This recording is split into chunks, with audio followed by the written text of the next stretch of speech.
जय हिंद। पिछले एक हफ्ते से भारत की ब्रह्मोस मिसाइल पाकिस्तान में जाके हिट कर गई और लोग का कहना है वो जानबूझ की या नहीं की, ये मैटर ही नहीं है। मैटर ये है कि हिट किया क्यों, इसको समझते हैं लोग। देखिए, पाकिस्तान में हमारे यहाँ से ब्रह्मोस मिसाइल जो थी फायर की गई और वो पाकिस्तान में जाके गिर गई थी। और ये गिरी थी जब वहां पर, तो वो एक नॉर्मल से जगह पे गिरी थी जिसका नाम था मियां चानू। 9 मार्च को ये जाकर यहाँ पर हिट हो गई थी ब्रह्मोस मिसाइल। वहां 2-4 गो घर और था, किसी की मृत्यु नहीं हुई, लेकिन अंडर कंस्ट्रक्शन था, उड़ गया घरे दुआर। यहाँ पर वहां के लोग डर गए कि आखिर ये हुआ क्या है।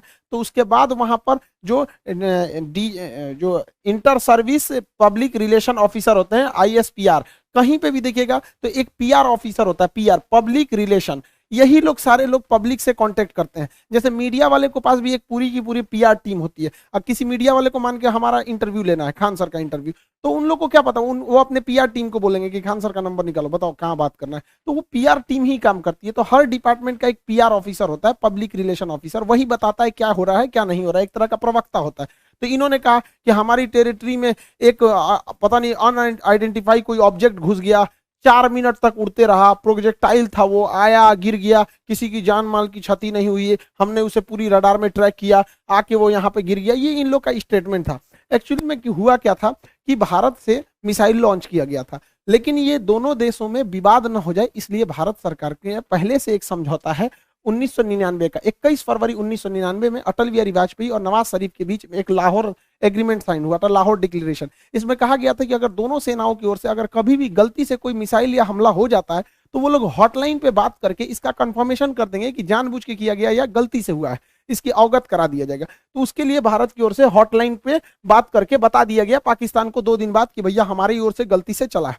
अब ये हॉटलाइन क्या होता है? ये हॉटलाइन फोन में कभी रिंग नहीं बजते। आप जैसे मोबाइल में डायल करते हैं किसी को, तो सोच रहा पहले बोलेगा नमस्कार, भारत ने 150 करोड़ कोविड टीकाकरण पार कर लिया, 175 करोड़, उसमें ये सब कोई रिंगटोन नहीं होता है। वो फिक्स होता है, करना कहाँ है, हॉटलाइन होते हैं, उसमें 4-5 नंबर ही, मतलब लिमिटेड नंबर होते हैं, वहीं फोन करना। एक बार फोन करेंगे तो पटाख से वहां लग जाएगा।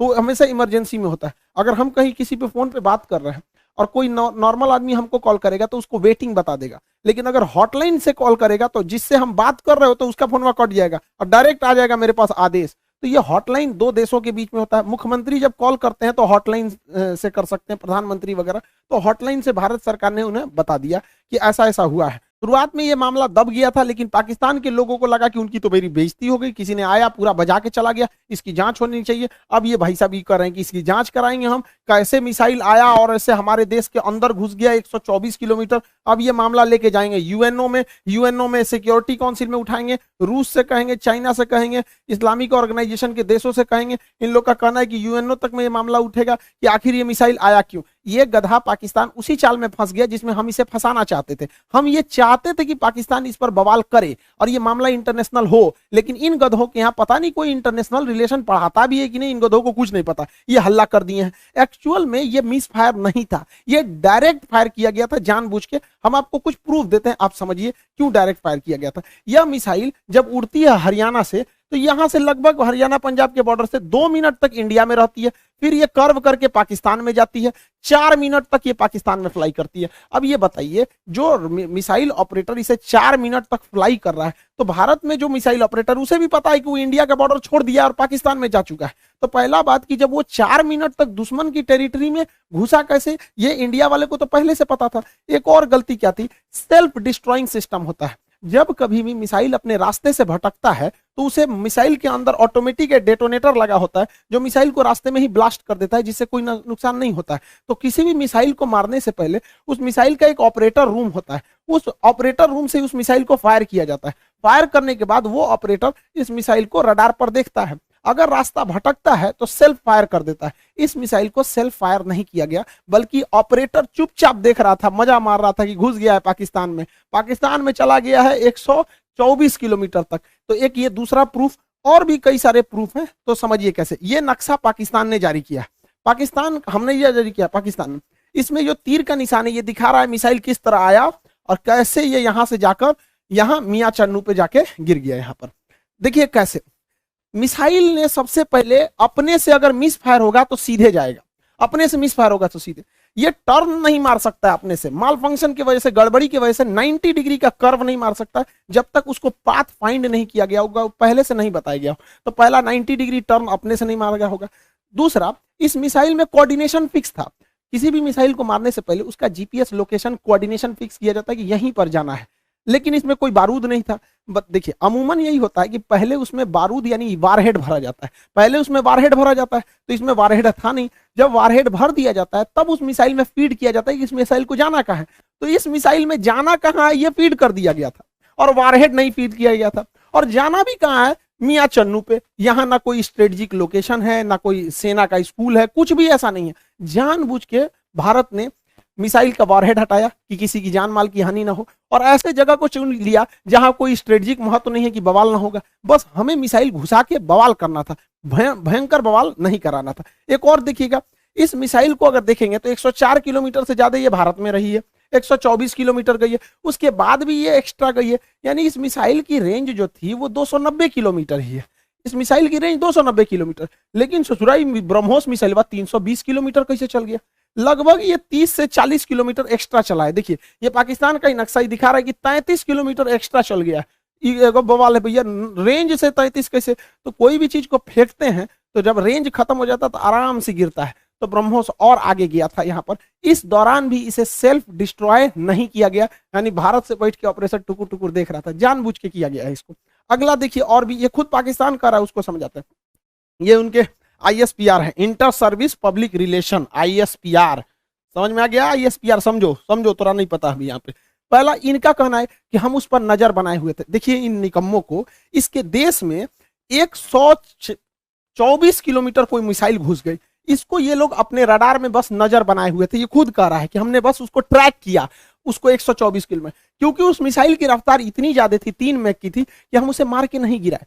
जबकि जब भी कोई एयरफोर्स में कोई दूसरी देश का जहाज या कुछ भी हॉस्टाइल सिचुएशन में कोई चीज एंट्री करता है तो स्टैंडर्ड ऑफ प्रोसीजर SOP जो कहता है कि सबसे पहले उसको मार के गिराओ। तो इन लोगों ने मारा नहीं वहां पर। 124 किलोमीटर जब ये घुसा है तो कई बड़े शहरों के ऊपर से क्रॉस करके गुजरा है, कई हाई वैल्यू टारगेट को क्रॉस करके गुजरा है। क्या पता वहीं गिर जाता। तो इससे यह साबित हो जाता है कि इनके पास ब्रह्मोस को मार के गिराने की क्षमता है ही नहीं, वरना इतने हाई वैल्यू टारगेट के ऊपर से गया है, वहीं गिर जाता तब क्या हो जाता। ब्रह्मोस न्यूक्लियर कैपेबल मिसाइल है, यानी इनके देश के ऊपर से इतनी बड़ी मिसाइल चली गई। ये लोग केवल और केवल बेशरम लोग कह रहे हैं कि हम उसे ट्रैक कर रहे थे। करते रहो ट्रैक, यहां से इतना डिग्री कर्व मार के तुम्हारे यहाँ आके गिर गया।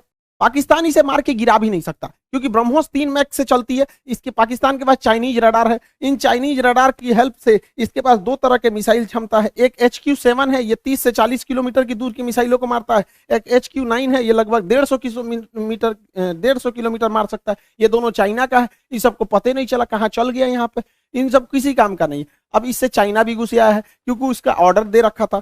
चाइना पूरी दुनिया को ऑर्डर दिया था कि भैया हमारा HQ-9 डिफेंस सिस्टम बहुत अच्छा है, ले लो। अब पूरी दुनिया ने उसको ऑर्डर कैंसिल कर दिया कि सोचा तोरा कोने काम का मिसाइल है। भारत का ब्रह्मोस घुस गया है वहां पर, अब ये घुस आया है पाकिस्तान के ऊपर। किसो तो पाकिस्तान इसको कह रहा है तोरा मिसाइल फायर नहीं हुआ तो हम क्या करें। अब फिलीपीन ने ऑर्डर दे दिया था ब्रह्मोस को, अब वियतनाम भी कह रहा है हमको भी चाहिए, इंडोनेशिया कह रहा है हमको भी चाहिए, ताइवान कह रहा है हमको भी चाहिए। अब ब्रह्मोस एकदम जबरदस्त है यहाँ पर।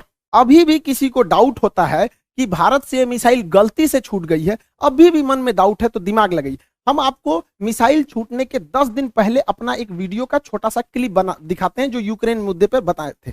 उसको जरा ध्यान से देखिए और दिमाग लगाइए, आपको खुद पता चल जाएगा कि भारत ने मिसाइल जानबूझ के मारा था।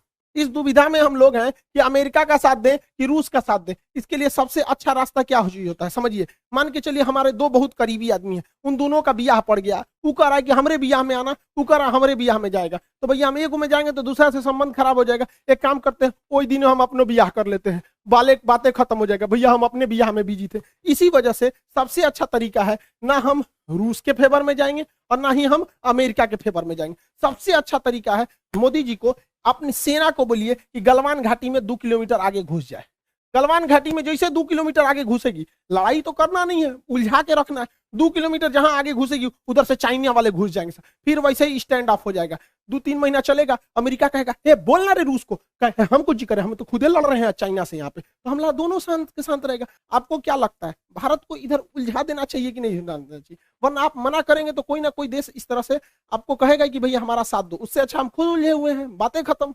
अब समझ में आ गया, हम लोगों को इस इंटरनेशनल कचड़ा में नहीं पड़ना था कि रूस का साथ दे, कि यूक्रेन का दे, कि नाटो का, कि अमेरिका का। इसलिए हम खुद बोले थे कि भारत को कहीं ना कहीं हमला कर देना चाहिए, ताकि हम लोग खुद ही इंटरनेशनल प्रेशर से बच जाएं। आज पूरी दुनिया नहीं कर रही है कि आप हमें जेलेंस्की का साथ दीजिए, नाटो का साथ दीजिए, कुछ नहीं कर रहा है। अब हम लोग यूक्रेन मारने से हट गए हैं क्योंकि पाकिस्तान इसे इंटरनेशनलाइजेशन कर रहा है और हम लोग बच गए यहाँ पे। मोदी जी कभी कभी मेरी बात मान लेते हैं, कभी मान लेते हैं कभी कभी, लेकिन बहुत कभी कभी बहुत बवाल के बाद मानते हैं। अभी देखिए पिछली बार रेलवे में पूरा बवाल हुआ, तब जाके उन्होंने अपना नोटिफिकेशन जारी किया, उसमें भी 2-4% इधर उधर करिए दिए हैं वहां पर भी रेलवे वाले में। और एयरफोर्स की वैकेंसी अभी रिजल्ट अभी तक रोक के रखे हैं। भैया ये एयरफोर्स वाले हैं, इन लोग को पढ़ा पढ़ा हम लोग बैठे हुए हैं, भेजिए, उड़ाए सब जहाज, मारे सब यहाँ पर। कितना लोग को हम लोग रोक के रखे यहाँ पर, तो कम से कम एयरफोर्स की तो रिजल्ट हुआ क्लियर करना चाहिए। मान जाते हैं मोदी जी बतिया, जैसे हमला करने वाला कैसे बोले 10 दिन में मान गए यहाँ पर, तो कभी कभी मानते हैं कभी कभी नहीं मानते। अब पाकिस्तान धमकी दे रहा है कि हम इस मिसाइल का रिवर्स इंजीनियरिंग कर देंगे। दूर बैल कहीं का रिवर्स इंजीनियरिंग करेगा, जब भारत ने इतना स्ट्रेटजी बना के मारा था। तो देखिए रिवर्स इंजीनियरिंग में जहाज का मेन चीज क्या होता है, उसका इंजन, पूरा इंजन तबाह हो गया, इंजन पूरी तरह तबाह हो गया। जो सीकर होता है, जो रडार होता है आगे, वो जहाज के अगवे लगा रहता है, वो थुथुर में पूरी तरह से उधिया गया है यहाँ पर। इसका जो सॉफ्टवेयर है, बिना सॉफ्टवेयर का जहाज उड़बे नहीं करता है, बिना सॉफ्टवेयर का मिसाइल नहीं उड़ सकता है, मोबाइल काम नहीं करता बिना सॉफ्टवेयर के। इनके सॉफ्टवेयर कहाँ है? तो अभी भी मिसाइल को देखिए, मिसाइल अपने से डिस्ट्रॉय नहीं हुई है, जानबूझ के इसे छोड़ा गया। तो पाकिस्तान कर रहा है, ये किस धातु का बना है ये हम पता कर लेंगे। रे ससुराल लोल, अगर तुम ये पता कर लेगा किस धातु का है, तो तुम अभी तक बना चुका रहता कि किस धातु का है। धातु पता करके बता, इंटरनेट पे मिलता है, हमरा से पूछ लियो, आके हमसे पूछ लियो। केमिस्ट्री में जब मेटलर्जी चैप्टर पढ़ाएंगे ना, धातु कर्म चैप्टर पढ़ाएंगे, धातु शोधन, सांद्रण, निस्तापन, भंजन, वहीं बता देंगे मेटलर्जी में तुमको। ब्रह्मोस का खोजेंगे लोल कहीं का, कौन सी बचल है ब्रह्मोस में? कुछ नहीं मिलने वाला है। लेकिन हाँ, ये बवाल कहेगा हमने ब्रह्मोस का कॉपी बना लिया, अमेरिका के टॉमहॉक का हमने कॉपी किया था, हमने कॉपी बना लिया। ऐसा कुछ कॉपी नहीं बना पाएंगे, क्योंकि बहुत ही टफ इंजीनियरिंग होती है इसके अंदर। आपका आगे का जो रैमजेट इंजन है ये बर्बाद हो चुका है, फ्यूल सिस्टम बर्बाद हो चुका है, प्रोपल्सन सिस्टम बर्बाद हो चुका है, नेविगेशन सिस्टम बर्बाद हो चुका है। खाली खोपड़िया मिलेगा तो ये बना लेंगे मिसाइल। यहाँ पर गुलेल बनाना है, देख के बना लेंगे, लोल कहीं के यहाँ पर मिसाइल बना लेंगे। और तुम बना, भारत के पास पहले मिसाइल बनाने के बाद परीक्षण केंद्र जो था वो पोखरण में था, यहाँ परीक्षण करते थे, चांदीपुर में परीक्षण करते थे, व्हीलर द्वीप जिसका नाम कलाम द्वीप है उड़ीसा का, इसे करते थे। फिर नया जो था कर्नाटक के चित्रदुर्ग में परीक्षण करते थे। 4 जगह हम लोग का परीक्षण केंद्र था। अभी नया 5वां परीक्षण केंद्र खुल गया है पाकिस्तान। अब हम लोग हमेशा कभी कभी इधर परीक्षण करते रहेंगे ब्रह्मोस वगैरह का। और पाकिस्तान का नया सरदर जो है ब्रह्मोस जो है, वो नेवी से तो मार ही सकता है, एयरफोर्स से मार ही सकता है, जमीन वाला तो अभी ये मार के गया है। इसका नया खतरनाक वर्जन ब्रह्मोस 2 आ रहा है, जो 800 किलोमीटर मारेगा। यानी पाकिस्तान में बैठे बैठे पाकिस्तान हेल के, अफगानिस्तान है के, कजाकिस्तान चल जाएगा वहां पर। ब्रह्मोस 2 आ रहा है, इसका बाप है ये ब्रह्मोस का। अभी इसी से नहीं लड़ पाए तो दादा आ रहा है। दूसरा ब्रह्मोस NG आ रहा है, बहुत हल्का रहेगा और बहुत दूर तक मारेगा। तो तुम ससुरे, एक तो तुम्हारे बाप के बस की बात है नहीं रिवर्स इंजीनियरिंग, क्योंकि बचा ही कहाँ है। अगर उस तरह से देखिएगा तो हम तो वियतनाम को, फिलीपीन को बेचे हैं, वही बना ले रिवर्स इंजीनियरिंग। रिवर्स इंजीनियरिंग इतना आसान है तो हम लोग राफेल खरीद के लाए हैं, नहीं बन जाएगा। तुम्हारा रिवर्स इंजीनियरिंग इतना तगड़ा है तो चाहे अमेरिका से तुम F-16 जहाज खरीदे हो, तुम उसको 20 साल से उड़ा रहे हो, अब बैल आज तक तुम अपने जहाज J-17 का एक तो इंजन नहीं बना पाए, कौन सी रिवर्स इंजीनियरिंग करते हो? मनोवैज्ञानिक दबाव बनाओगे कि हमारे पास ब्रह्मोस 2 आ गया, ब्रह्मोस का कॉपी आ गया है, तो जो एकरे बस का कुछ नहीं है। ये बस मेकअप करेगा, चौथे शादी की तैयारी करेगा ये आंटी जी। खैर चाचा है, कोई बात नहीं, हम क्या करेंगे, बैल कहीं का, तुम सुधर जाओ, ऐसा कुछ नहीं होने वाला है यहाँ पर। इसलिए रिवर्स इंजीनियरिंग नहीं हो पाएगी। इसको 1 साल से हम समझा रहे हैं, नहीं समझ पा रहे हैं यहाँ पर। इससे कोई रिवर्स इंजीनियरिंग नहीं होगी। अब आप समझ गए होंगे, भारत ने जानबूझ के मारा था यहाँ पर ब्रह्मोस, इसी बहाने ब्रह्मोस का सक्सेस भी हो गया, डिमांड भी बढ़ गया। और आप लोग का जो बैच था इकोनॉमिक्स था, लगभग इसमें एडमिशन क्लोज हो चुके होंगे इकोनॉमिक्स में, क्योंकि सर्वर में जगह नहीं है। LDC वाला बैच है, इसमें GS भी है, मैथ भी, रीजनिंग भी, इंग्लिश भी। एसएससी CHSL का है, उसका टारगेट बैच स्टार्ट हो चुका है आप लोग के लिए बहुत जल्दी, अभी आप उसको ऑनलाइन देख सकते हैं। मैथ का क्लास भी पीके सर स्टार्ट कर दिए, पूरा फाउंडेशन से एकदम लो फी रखा गया है। वैसे बच्चों के लिए जो हाई फी नहीं दे सकते हैं, अभी वो 10 दिन क्लास ऐसे करके देख सकते हैं, उसको एकदम नॉमिनल है। जो मतलब हमारा तो पूरा उद्देश्य ही रहता है कि गरीब से गरीब तक को शिक्षा दी जा सके। आई होप आप पूरा इंसिडेंस को समझे होंगे। जिन बच्चों को एडमिशन लेना होगा वो ले लेंगे। मिलेंगे नेक्स्ट क्लास में। जय हिंद।